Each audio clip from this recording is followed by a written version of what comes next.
One. Alpha One. Hi guys, good evening. If you want to get ahead, do you have to play the corporate game? Or do you have to be an ass kisser or a people pleaser? Or dapat wag nating, kumbaga, let's go against the grain.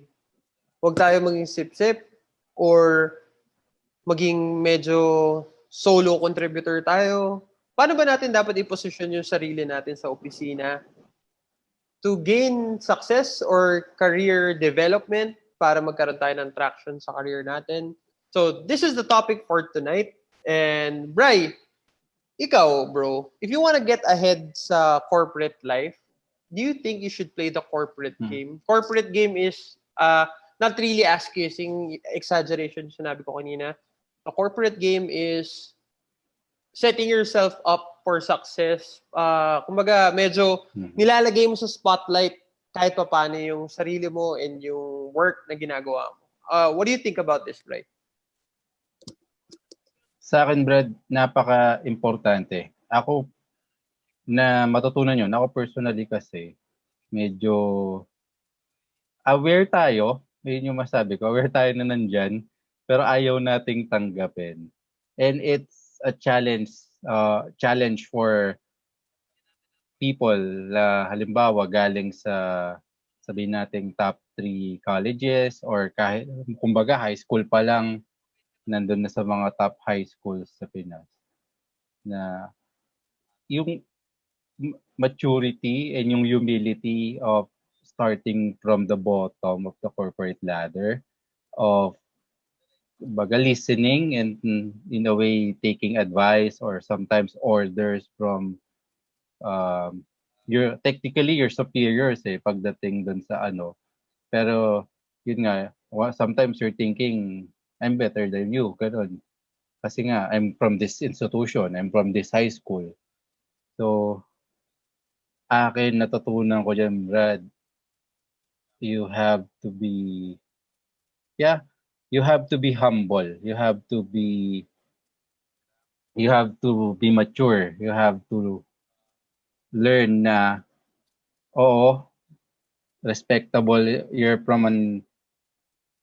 from a respectable institution kahit mula nung high school ka pa lang, earlier years na education mo until college.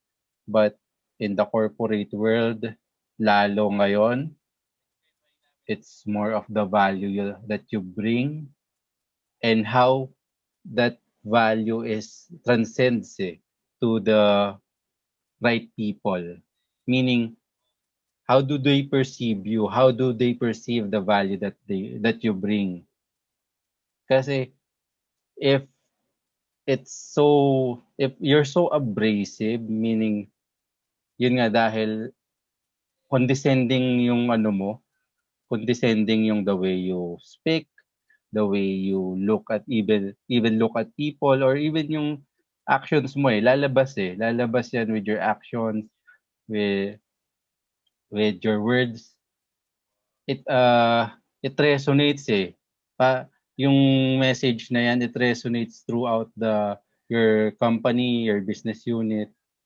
Minsan yung mga, although parang in a way hearsay lang yan sa umpisa, pero yun nga tatatak yan na kahit technically some people or some decision makers hindi ka pa ganun kakilala, pero based from what they heard, negative yung naririnig nila, tatatak yan. So, and there are times you won't have the opportunity to properly introduce or properly share the value that you bring to every decision makers or the right people na ginamit nga na term ni JP. So, yun, you have to adjust and learn this as soon as possible. Paano gagawin? Again, start with humility. Start with thinking na it's an equal plane, it's an equal opportunity for everyone. So, no matter kung gaano man kalupit yung ginawa mo before sa corporate world or saan man galing kang institution, you have to work hard.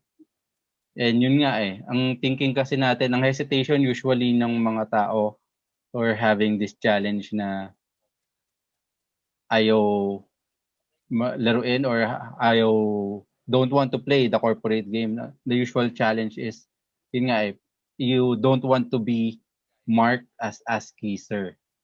So paano gameplay? Frame it in a proper perspective. Ganito ko natanggap in proper framing. It's not about ass kissing. It's about culturing relationships. And if you think about it, there's a big difference, a big difference between yun nga, ass kissing and culturing relationships.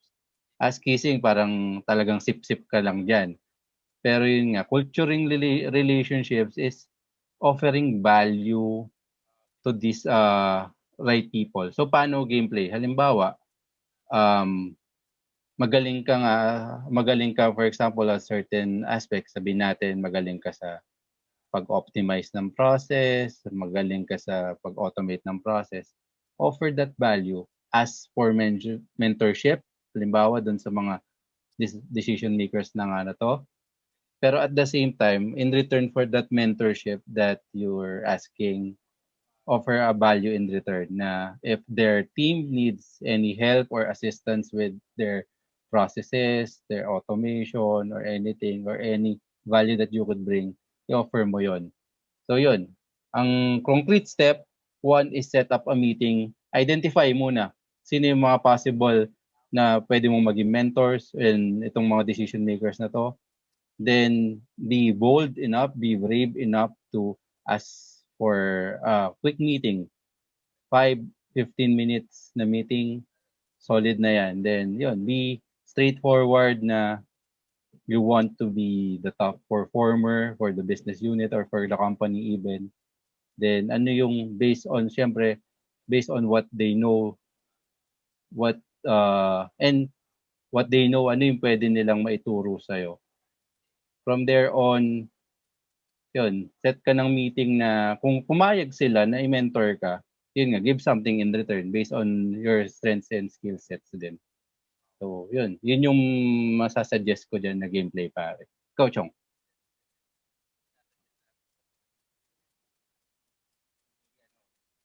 Just to add, marami sa atin yung, kunyari, they don't dress up for the office. Kasi ang katwiran doon is, bakit kailangan dun ba nakabarong ako para gawin yung trabaho ko? Magaling ako sa ginagawa ko. May ganun eh. Especially sa mga IT or sa mga relaxed yung corporate culture. I do get where you're coming from, that you don't want to play the game, yung corporate game. But as the saying goes, don't hate the player, hate the game. Mali yun eh. Why do you have to hate the game? You're in it. You chose to be in the office. So you are already involved in the game.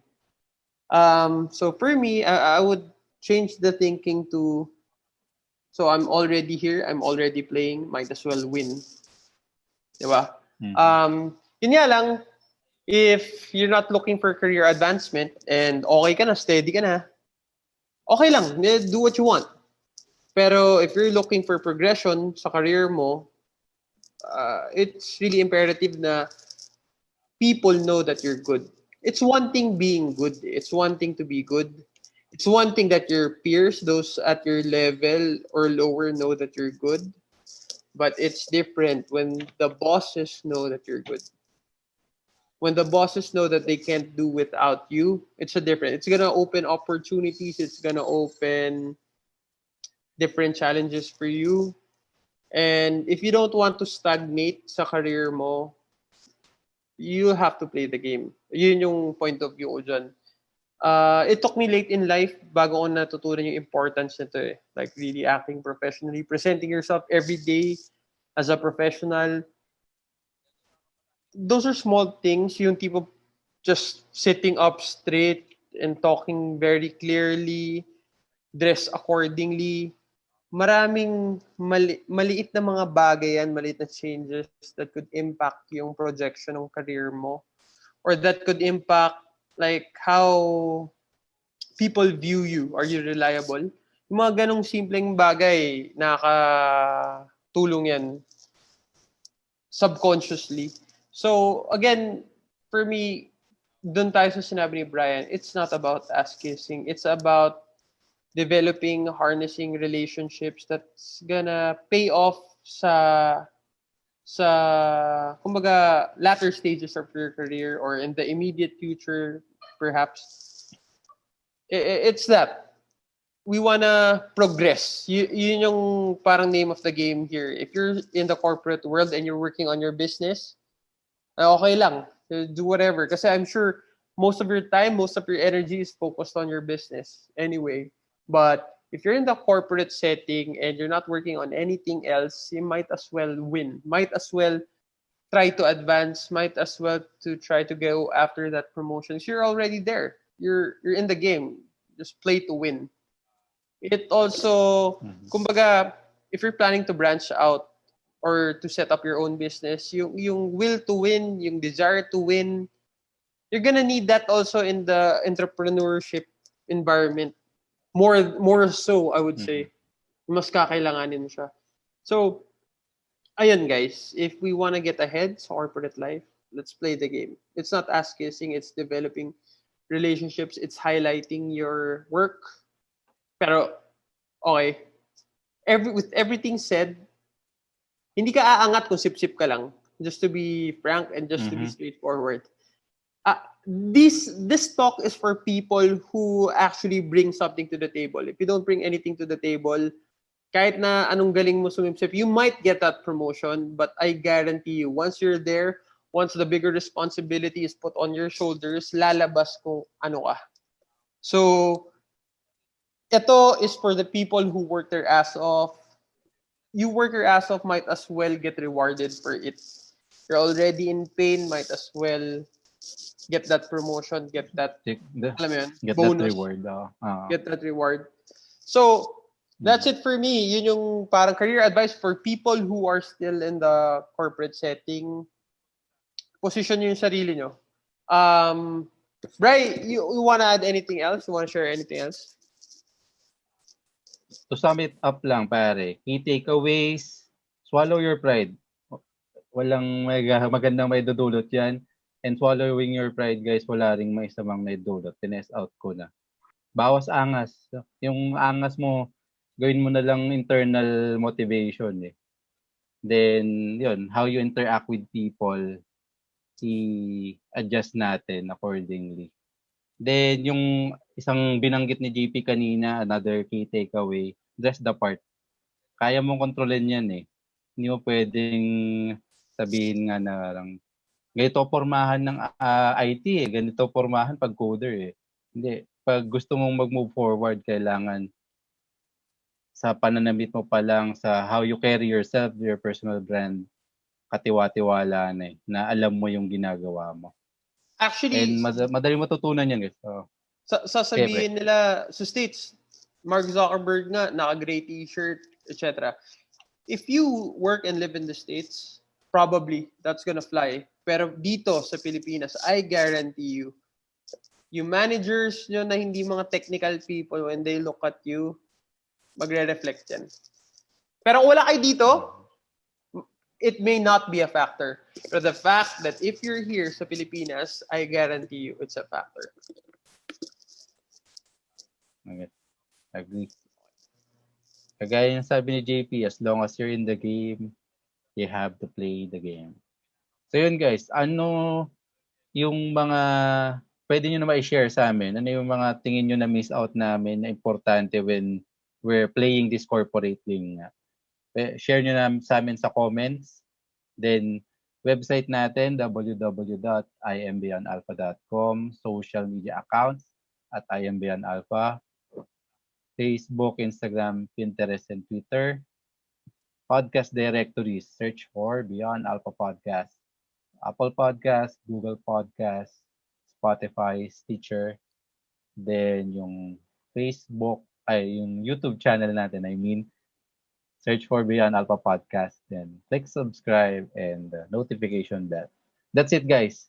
Thank you and see you next episode. Alpha 1. Alpha 1.